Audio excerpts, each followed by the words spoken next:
Envoie ton esprit saint, ton feu d'amour divin, déploie ton cœur et viens nous sauver.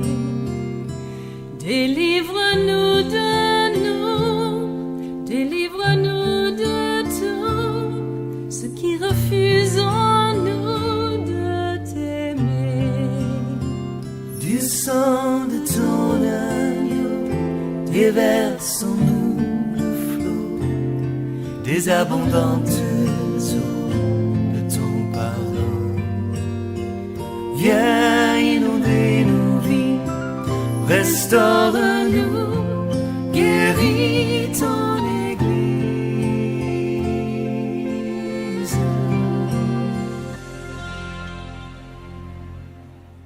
Alléluia. Alors l'Église, l'épouse de Dieu, Dieu nous prépare, chers frères, toi et moi, tous les chrétiens, tous les pasteurs, à travailler afin d'embellir l'épouse. Il nous engage à travailler, c'est vrai, à évangéliser, mais à prendre soin de son épouse qui nous a laissé. Christ nous a laissé son épouse qui est l'Église, et il voudrait alors que nous, ses fidèles, nous, ses saints, nous, ses disciples, nous travaillons à embellir l'Église pour qu'il vienne à la fin des temps prendre son épouse qui nous a confié, et il nous demandera des comptes concernant son épouse qui est l'Église. Alléluia. Alors que le nom du Seigneur soit béni. L'Église est en difficulté aujourd'hui. L'Église est en difficulté aujourd'hui. C'est vrai que les ministères sont en train d'être faits. Les ministères sont en train d'être faits. Les pasteurs travaillent le ministère. Les pasteurs, nous sommes en train de travailler pour embellir notre Église. Mais ce qu'il faut savoir, c'est que pendant que nous embellissons les murs de nos églises, pendant que nous travaillons à de splendides architectures et de plans extraordinaires pour nos églises, l'Église de Dieu est en train de sombrir. L'Église générale de Dieu est en train de sombrir. C'est à ce niveau que nous voulons attirer votre attention. C'est à ce niveau que nous voulons attirer votre attention, et de savoir également que le diable est en train de travailler à détruire l'Église de Dieu. Le diable est en train de travailler à détruire l'Église de Dieu, et nous disons que l'Église de Dieu n'est pas forcément ton ministère. L'Église de Dieu n'est pas forcément ce à quoi tu travailles. Alléluia, alléluia, alléluia. Jésus-Christ revient bientôt. Il dit qu'il revient prendre une église sans tache ni ride. Jésus-Christ revient bientôt, et il dit qu'il revient chercher une église. Pas forcément ta communauté, mais il vient chercher une église sans tache ni ride. Nous devons être conscients de cela et travailler et savoir que Jésus-Christ vient prendre une église sans tache ni ride. Comprendre que l'église déterminée par une nation est liée au travail personnel que nous faisons. Chaque frère dans une nation, chaque communauté dans une nation est liée, n'est-ce pas, à l'autre. Nous sommes liés les uns les autres. Nous devons également avoir cela en l'esprit. Nous sommes en train d'évoluer sur un chemin. Nous disons que le mystère de l'Église est grand. Nous disons que le mystère de l'Église est grand. Et les choses que nous disons sont les paroles que le Seigneur nous a données afin que nous partagions cela à l'Église, c'est-à-dire aux saints. Et nous parlons des choses que Christ nous a dit, parce qu'il revient bientôt. Il nous dit de travailler à son Église. Il dit de sensibiliser les pasteurs, les chrétiens, de comprendre qu'il est temps maintenant d'aller au-delà de nos barrières dénominationnelles afin de pouvoir savoir que nous sommes des frères qui sont dans un royaume. Il nous dit de parler du royaume de Dieu, dont l'Église est la première manifestation. Alléluia. L'Église est la première manifestation du royaume de Dieu. Il nous dit de rechercher premièrement le royaume de Dieu. Alors si nous recherchons premièrement le royaume de Dieu, nous allons comprendre que l'Église est le commencement, l'Église est la portion, l'Église est la partie, l'Église est la dimension du royaume de Dieu sur terre. Alléluia. L'Église est la dimension du royaume de Dieu sur terre. Alléluia. Et ce que nous sommes en train de dire, nous ne disons pas de bannir les règles, nos réalités dénominationnelles. Nous ne disons pas de bannir nos noms, n'est-ce pas, qui sont nos particularités. Nous ne disons pas, n'est-ce pas, de bannir nos doctrines communautaires. Mais ce que nous disons, c'est que lorsque nous évoluons dans le Seigneur, le Seigneur se révèle à nous. Lorsque nous évoluons dans le Seigneur se révèle à nous. Lorsque nous évoluons dans le Seigneur, nous bonifions dans le Seigneur. Nous nous bonifions dans le Seigneur. Notre cœur est rempli du Seigneur. Notre cœur est rempli de la gloire de Dieu. Et lorsque Dieu nous remplit, lorsque le royaume de Dieu nous remplit, lorsque l'autorité du ciel nous remplit au-delà de nos règles, de nos limites dénominationnelles. C'est de ça que je parle. C'est-à-dire que je peux rester dans ma communauté, mais lorsque la gloire du ciel remplit ma vie, lorsque la gloire du ciel remplit mon cœur, la gloire du ciel va au-delà des barrières dénominationnelles. La gloire du ciel va au-delà de mes limites, n'est-ce pas, ecclésiastiques.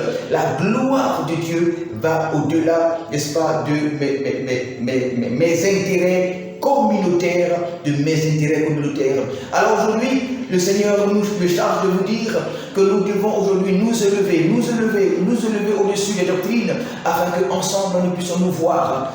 Alléluia. Je pense que j'ai déjà donné cette figure, cette image que le Seigneur m'a donnée. Comme nous sommes dans un grand château qui n'a pas, n'est-ce pas, de couverture, qui n'a pas, n'est-ce pas, de plafond, il n'y a pas, n'est-ce pas, de fermeture sur, n'est-ce pas, ce château-là. Et donc, ceux qui sont enfants spirituels, tous, nous sommes dans différents compartiments. Et les différents compartiments sont nos différentes communautés. Et les différents chambres dans lesquelles nous sommes sont les différents murs qui nous séparent, sont nos doctrines. Alors nous sommes dans le grand château de Dieu. Chaque famille, chaque groupe est dans son lieu, dans sa chambre, dans, n'est-ce pas, ses palais, dans le royaume, sinon dans ce grand château-là. Nous y sommes, il y a des milliers. Jésus a pu dire que je m'en vais au Père pour préparer une place où dans le royaume de mon Père. Il y a beaucoup, n'est-ce pas, de places dans la maison. Il y a beaucoup de lieux, il y a beaucoup de places où dans la maison. Alors, nous sommes dans une grande maison spirituelle et chaque communauté, baptiste, assemblée de Dieu, réveil, protestant, évangélique, ministère de ceci ou ministère de cela, nous sommes dans chacun dans un compartiment, alléluia, dans son Dieu, et ne nous soucions pas des autres, ne nous soucions pas de ceux qui sont à gauche, devant ou derrière, qui sont des frères, qui aiment autant Dieu que nous, mais sommes séparés par nos murs dénominationnels, par nos doctrines, alléluia. Mais lorsque nous sommes remplis de Dieu, lorsque nous sommes remplis du royaume de Dieu, lorsque nous sommes remplis de la puissance de Dieu, alors nous élevons vers le ciel, alléluia, nous élevons vers le ciel, de sorte à dépasser les murs, de sorte à dépasser les frontières dénominationnelles, les murs, n'est-ce pas, doctrinaux, afin de dépasser, aller au-dessus, n'est-ce pas, de ce qui fait nos différences. Alors, tous ceux qui auront atteint un niveau spirituel élevé regarderont, n'est-ce pas, de haut le grand château qui est en bas, mais ceux qui seront élevés, comme je le dis, seront au-dessus du château et formeront une famille dans les airs. Comme l'enlèvement, lorsque nous serons enlevés, chacun quittera sa barrière dénominationnelle, chacun quittera, n'est-ce pas, sa barrière ecclésiastique, sa barrière doctrinale, et nous serons ensemble dans les airs. Alléluia. Alors ceux qui sont véritablement serviteurs de Dieu, qui sont appelés à ce grand événement-là, doivent aujourd'hui commencer à voir cette réalité-là. C'est ça la puissance de l'Église, c'est là la force de l'Église. L'Église ne devait pas dans nos différents, n'est-ce pas, ecclésiastiques et dénominationnels et barrières doctrinales, mais plutôt dans la révélation de la gloire de Dieu, qui est Jésus-Christ de Nazareth et son royaume. C'est pourquoi il a pu dire, cherchez premièrement le royaume de Dieu, cherchez premièrement le royaume de Dieu et sa justice. Alléluia. Il a dit, je bâtirai mon église Je bâtirai mon église et les portes des séjours des morts ne viendront point contre l'église. Alléluia. Ce qu'il faut comprendre, l'église a une autorité telle que les puissances du monde ne peuvent pas contre l'église, à moins que les chrétiens ont cette capacité-là de démontrer la gloire de l'église, la force de l'église, l'autorité de l'église.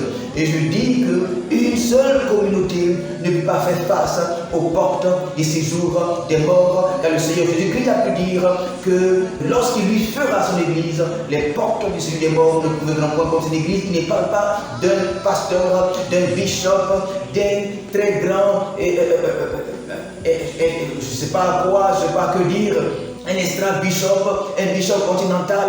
Il ne s'agit pas d'une telle personne, n'est-ce pas, ni d'une puissante communauté, n'est-ce pas, qui est dans tous les villages au monde, dans tous les quartiers au monde, dans tous les pays au monde, dans toutes les villes au monde. Il ne s'agit pas de ça, une communauté, quelle que soit son ampleur, demeure une communauté et ne pourra faire face aux portes de ce jour des morts, car Jésus-Christ dit la vérité, il est la vérité. Il dit que lorsqu'il fera son église est sur la terre, les portes de ce jour des morts ne pourront prévaloir contre son église. Alléluia, c'est la vérité. C'est pourquoi nous devons travailler à la construction de l'église. Oui, l'église se construit. Oui, l'église se construit car le mystère de l'église est grand. L'église se construit au fur et à mesure. L'église se construit au fur et à mesure. Et nous disons des paroles pour construire l'église. Nous disons des paroles pour construire l'église qui vont au-delà de nos réalités communautaires, dénominationnelles,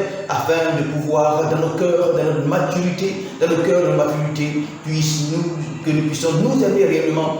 Que nous puissions nous aimer réellement. Car lorsque nous serons dans le royaume de Dieu, il n'y aura plus ces barrières d'Assemblée de Dieu, de baptistes, de réveil, etc. Mais nous serons un peuple, le peuple du royaume de Dieu. Et si nous sommes réellement le peuple du royaume de Dieu sur terre, nous devons commencer à le manifester sur terre, nous devons commencer à le vivre. Et c'est à cela que Dieu nous appelle. L'apôtre Paul a pu dire que oui, il croit en partie qu'il y a des divisions au milieu de vous. C'est dans 1 Corinthiens, il y a des divisions au milieu de vous. Il sait, on dit qu'il y a une division au milieu de vous. Oui, il le sait. Pourquoi? Parce que vous êtes charnels. La preuve du fait que nous sommes charnels, ce sont les divisions. La preuve que nous sommes charnels, ce sont les divisions, les palabres intestines au milieu de nous. Le diable est en face de nous et nous sommes en train de nous détruire. Nous sommes en train de nous humilier les uns les autres. Nous sommes en train de nous avélir. Nous sommes en train de nous faire la guerre. Nous sommes en train de nous détruire. Nous sommes en train de nous blesser les uns les autres. Jésus-Christ a pu dire à travers l'apôtre Paul que lui, il croit qu'il y a des divisions au milieu de nous parce que nous sommes charnels. L'apôtre Paul sait que les gens sont charnels. Alors lorsqu'on lui a dit qu'il y a des divisions, il dit oui, je crois. On dit mais est-ce que tu as vu? Il dit non. Mais si les gens sont charnels, alors il y aura des divisions. Parce que je sais qu'ils sont charnels. Alors s'ils sont charnels, la conséquence sont les divisions que nous voyons aujourd'hui. Alléluia. Alors que le nom du Seigneur soit béni. Nous devons faire l'effort d'aller plus loin aujourd'hui dans notre connaissance de Dieu afin de pouvoir aller au-delà des limites ecclésiastiques et autres. Que le nom du Seigneur soit béni. Alléluia.